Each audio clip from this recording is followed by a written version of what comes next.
नमस्कार दोस्तों वीडियो शुरू करने से पहले आपसे एक छोटी सी विनती है। अगर आपको भक्ति कहानियाँ, चमत्कार और दिव्य अनुभव सुनना अच्छा लगता है तो इस वीडियो को एक लाइक ज़रूर कर देना और चैनल को सब्सक्राइब करके घंटी वाला बटन दबा देना ताकि अगली कहानी सबसे पहले आप तक पहुँचे।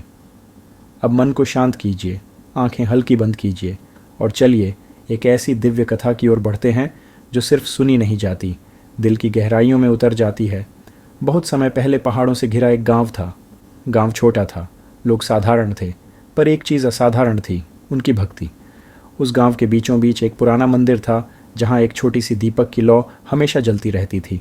मंदिर में विराजमान थे संकट मोचन हनुमान जी। कहते हैं कि वहां आने वाले हर दुखी व्यक्ति का दुख दूर हो जाता था। बस एक ही शर्त थी, भक्ति दिल से होनी चाहिए। लेकिन समय बदलता है और धीरे धीरे लोगों के दिलों में भक्ति की जगह चिंता और लालच ने ले ली थी। मंदिर में आने वाले कम हो गए और दीपक की वह ज्योत भी अब धीमी पड़ने लगी थी। गांव की सबसे नेक दिल लड़की थी गौरी। उसकी उम्र कम थी पर विश्वास पर्वत जैसा मजबूत।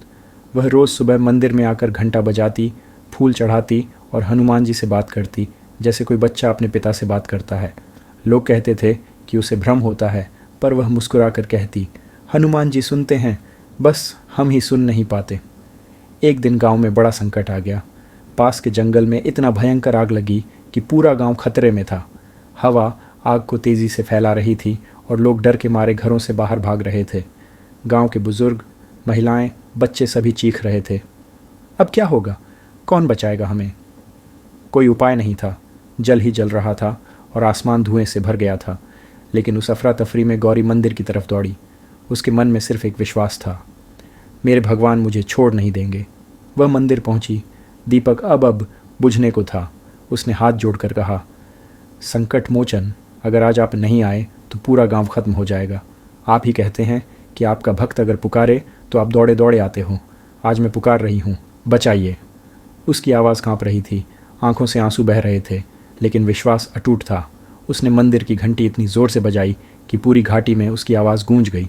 हवा तेज़ चलने लगी। दीपक की लौ अचानक भड़क उठी। धुएं के बादल मंदिर की ओर उमड़े जैसे कोई शक्ति जाग उठी हो, और तभी मंदिर के गर्भगृह से तेज प्रकाश निकला। प्रकाश बढ़ता गया, मजबूत होता गया और फिर एक विशाल विराट आकृति प्रकट हुई। हनुमान जी। उनकी आंखों में अग्नि थी, उनके शरीर से तेज निकल रहा था और वानर रूप में वे पूरी शक्ति के साथ खड़े थे। गौरी उनके चरणों में गिर गई। हनुमान जी ने कहा, डर मत बेटी, तुम्हारी पुकार राम भक्त हनुमान ने सुन ली है। अगले ही क्षण हनुमान जी आकाश में उठे और भयंकर अग्नि की ओर बढ़े। लपटें उनसे टकराकर पीछे मुड़ रही थीं। उन्होंने अपनी शक्ति से बादलों को बुलाया।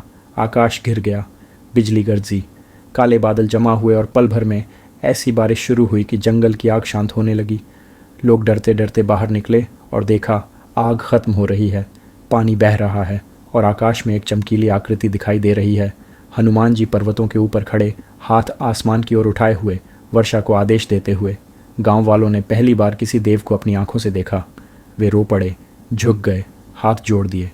कुछ ही घंटों में आग पूरी तरह खत्म हो चुकी थी। गांव बच गया था। लोग दौड़कर मंदिर पहुंचे और देखा, गौरी वहीं बैठी है, आंखों में आंसू और चेहरे पर शांति।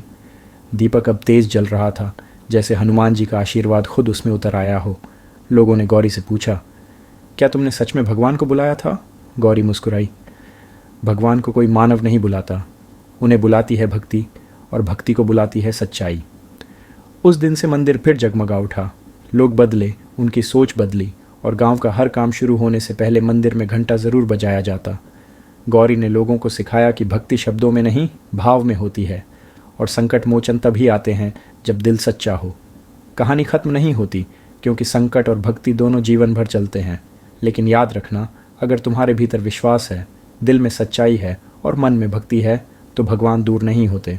वह बस एक पुकार की दूरी पर खड़े रहते हैं। और अब इस कहानी के अंत में एक ही बात, अगर यह भक्ति कथा आपके दिल को छू गई हो तो कमेंट में ज़रूर लिखना। जय बजरंग बली।